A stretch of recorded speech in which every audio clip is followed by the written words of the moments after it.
Sports Talk. I'm Chris. We are talking about the draft. Round 1 was completed last night. The first 2 picks were pretty much signed, sealed, delivered. We knew that number 1 was going to be Trevor Lawrence. Number 2 was going to be Zach Wilson. Technically, this year's draft didn't really start until pick number 3. Believe me, the NFL and the Jaguars and the Jets did everything that they could to make sure that they milked those first 2 picks all the way out for the first 10 minutes, because it seemed like the first 10 picks or so, all the teams used the entire 10 minutes because, heaven forbid, the draft would end quicker than expected. The Jacksonville Jaguars had the first overall pick. They picked Trevor Lawrence. There was no surprise there. The only surprise that I had about the Trevor Lawrence pick was the fact that there was 4 people sitting on the couch and Trevor Lawrence's dad had no nut room when he was sitting there, that he was squished in a little corner.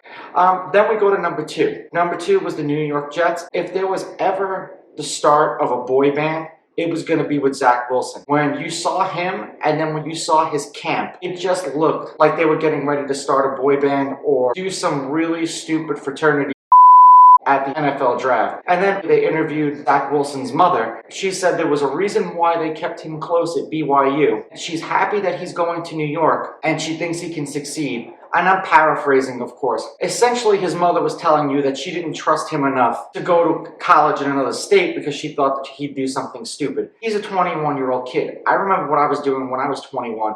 And it wasn't leading a billion-dollar franchise. Then when we get to pick number 3, it was the San Francisco 49ers. And I've been saying all along that I thought the San Francisco 49ers needed to take Trey Lance. And there was like a Twitter war going back and forth between Trey Lance, Justin Fields, and Mac Jones. And I knew that it wasn't going to be Fields and Jones. It was just a feeling. As I've said in my other videos, Alabama and Ohio State quarterbacks don't work out. But if they fall into the right system, and we'll get to that when we get there, they might get lucky and they might do very well. So Trey Lance was the great pick right there, especially because they still have Jimmy G. Ultimately, Jimmy G is glass. He's going to get hurt. So he'll play maybe 6 or 7 games next year and then get hurt. And then that'll be enough time for Trey Lance to learn the offense and learn his teammates and all that stuff. And then there's your starter for the next 10 years. Then we have the Atlanta Falcons. And this was another one of those places where I said the draft could change. If the Falcons kept this pick, I believe they were going to take Kyle Pitts, which they did. It was another one of those picks where people on Twitter and everywhere on social media started losing their minds because the Falcons are not a tight end away from winning a Super Bowl. They needed a lot of help on defense, and I understand once the 49ers picked Trey Lance, teams probably weren't calling to look to take someone at quarterback number 4 because now they're looking at the picks and realizing they can wait because someone's probably going to fall to them. The Atlanta Falcons didn't get what they wanted for the 4th pick. They took the best available player, which was Kyle Pitts. Then we go to the Cincinnati Bengals, and this started where they've reunited, and it feels so good for all of these wide receivers and college quarterbacks started. Joe Burrow gets his former national champion teammate in Jamar Chase, who was arguably the best wide receiver on the board, and there's a lot of people who are losing their minds yet again about this because Joe Burrow was running for his life, and now is anyone going to be able to protect him? But we'll see, because this draft was loaded with offensive linemen and defensive linemen. So they could get a steal day 2 today in this draft to have someone protect Joe Burrow. So they're picking low enough where they could still get a first-round prospect in the 2nd round. So this was a great move for them because A.J. Green is gone. They had to replace him. Now they have someone who Joe Burrow was familiar with. He has a rapport with. Good move, especially because the Miami Dolphins were probably going to take him at number 6. So now we get to number 6. The next best wide receiver on the board is Jaylen Waddle. The first 2 guys either sat out last year or were hurt last year at wide receiver. Something else that people were losing their minds about. Jaylen Waddle was asked before the draft, Mac Jones or Tua. He said Mac Jones was a better quarterback. Now he's teamed back up with Tua. I'm sure that opinion will change now that he's a pro because now Tua is his quarterback. Jaylen Waddle is going to be a fantastic wide receiver if he can stay healthy. Because saying that the Miami Dolphins whiffed because they didn't take a Heisman Trophy winning wide receiver. If he was healthy, he was probably the front runner to win the Heisman Trophy and not Devonta Smith, the Detroit Lions. And the Detroit Lions took Penei Sewell. No surprise. I honestly thought they were going to go defense, but the fact that the best available left tackle to protect their new quarterback who they just traded for in Jared Goff, that's not a stupid move. And here was one of the firsts of this NFL draft. This is the first time in NFL history that the first 7 picks were all on the offensive side of the ball. There's another first that's happening, but it happens a little bit later on in the draft. The Carolina Panthers. Now, the Carolina Panthers traded for Sam Darnold, so you kind of thought that they weren't going to take a quarterback here. Now, mind you, Justin Fields and Mac Jones are still on the board here. As I'm reading social media, everyone's going, this is where he's going to go. This is where he's going to go. No, it wasn't. Now, they took cornerback J.C. Horn out of South Carolina. A lot of people felt that he was the second best corner in this draft. I don't know why Carolina Panthers drafted him. Maybe it's a hometown thing. Maybe they know something that we don't know. I honestly thought they were going to take Patrick Surtain here, so I was a little bit surprised. The wait for Patrick Surtain wasn't that much longer, because then when we get to number 9, Patrick Surtain, the second, gets taken by the Denver Broncos. And I can't say thank you enough to Denver Bronco fans everywhere, because I truly believed that the Dallas Cowboys were going to make this pick at 10. They take the best available corner on the board, which was Patrick Surtain the second, and now everyone's like, oh my God, Justin Fields is still on the board. Now it's the Dallas Cowboys pick, or so we thought. The Philadelphia Eagles realized that they want to jump ahead of my New York Giants because they're worried that the New York Giants are going to take Devonta Smith. The Philadelphia Eagles do something that doesn't happen very often in the NFL. They make a trade with the Dallas Cowboys. They get the number 10 pick. The Dallas Cowboys get the 12th and the 84th pick. So they get a first and a third so that the Eagles could trade up and draft Devonta Smith. We're reuniting and it feels so good again. Another quarterback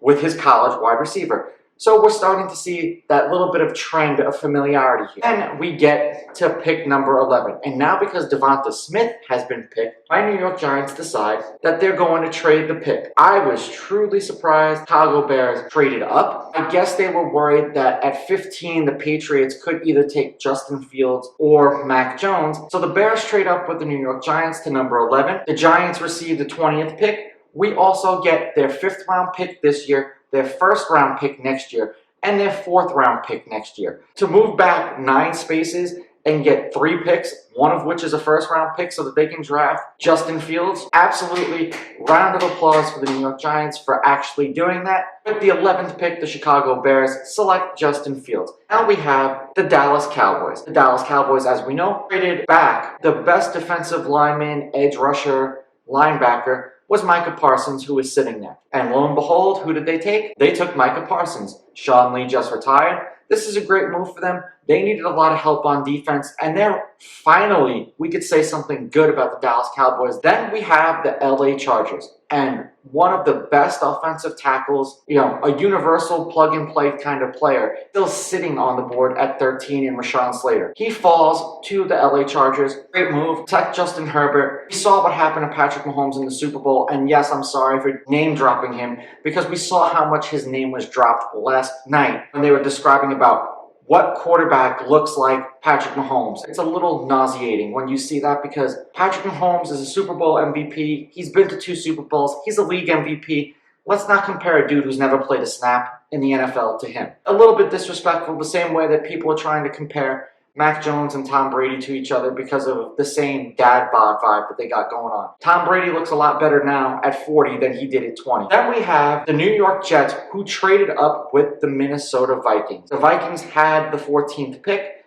and the Jets were worried that this is where offensive linemen were going to start to come off the board. So the New York Jets trade their 23rd pick. The Minnesota Vikings get the 23rd, the 66th, and the 86th pick in this year's draft. So they got 3 picks just to move back. Another smart move, because picks in the NFL, who knows? You can hit a home run in the 2nd round. Not all of these guys work out. The more picks you have, the better chance you have to hit a home run. The New York Jets select Elijah Vera Tucker, and I'm guessing that this regime is learning what the last regime didn't. And not only do you have to draft a quarterback, but you have to protect the quarterback. Then at 15, lo and behold, like I've been saying this whole time, Mac Jones falls to the New England Patriots.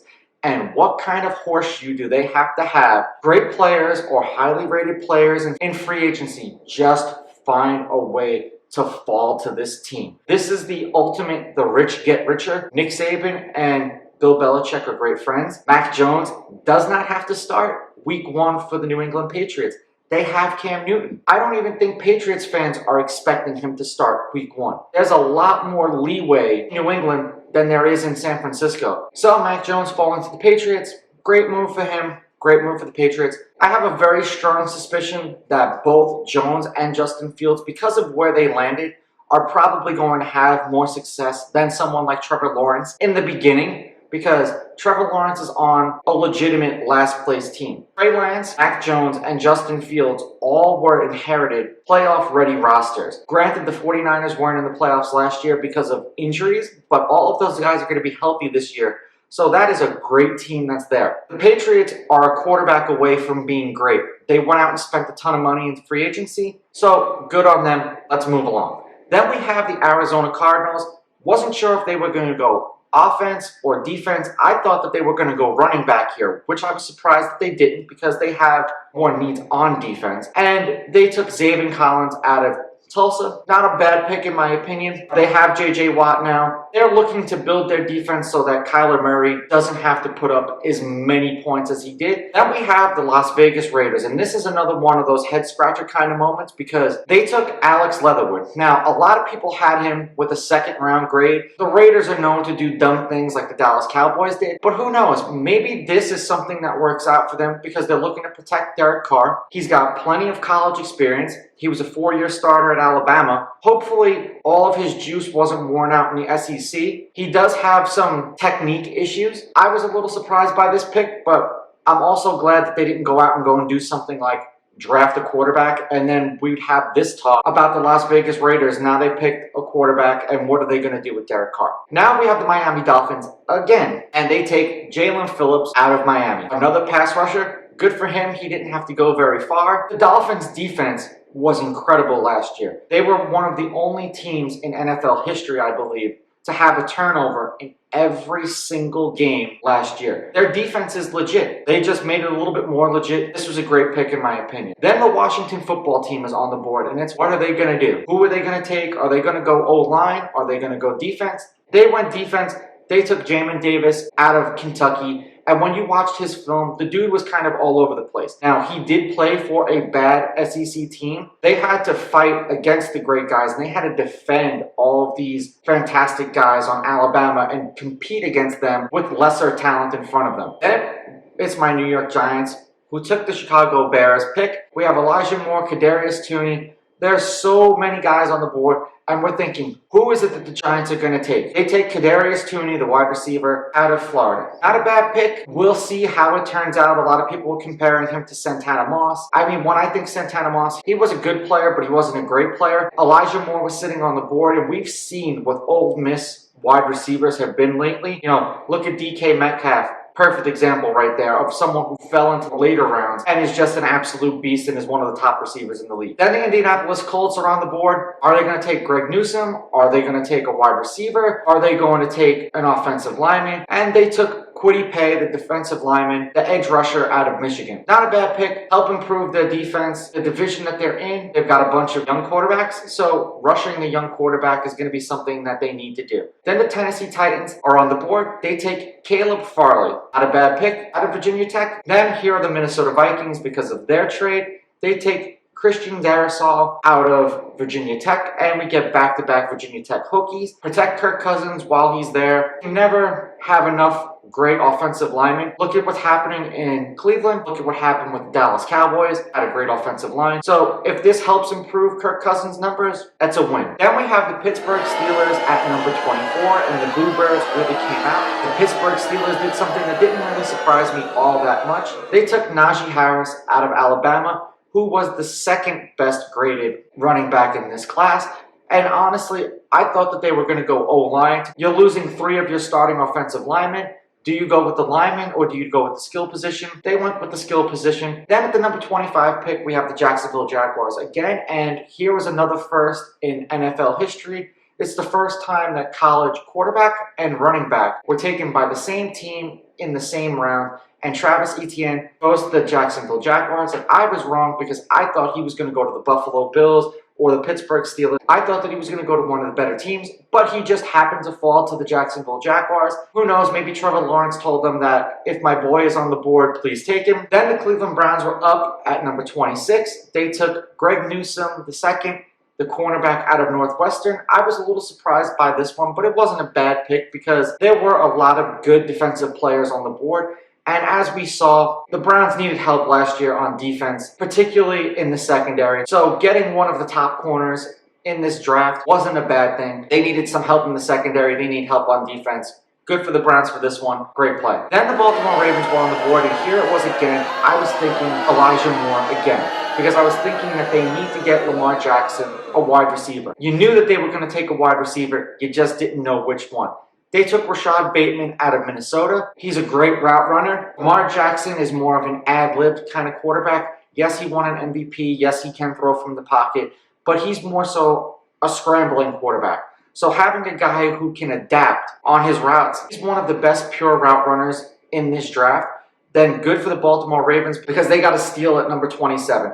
And I don't feel bad for the guys who fell later on in the draft like this when you go to teams like the Browns right now, the Steelers, the Ravens, the Buccaneers, because you're going to a great team. So yeah, you're a little butthurt that you didn't get picked in the top 10, but be thankful that you're going to a playoff team. Then we have the New Orleans Saints, and what were the New Orleans Saints going to do? Were they going to go skill position? Were they going to go defense? Chances are they were going to go defense. They got two quarterbacks. They've got a great wide receiver. They've got a great running back who they just paid. So they went Peyton Turner, the defensive end edge rusher out of Houston. He could be an absolute dominant force. They need players to get after Matt Ryan and Tom Brady because that division has aging quarterbacks, but they also have great quarterbacks. So making them uncomfortable is something that they need to do.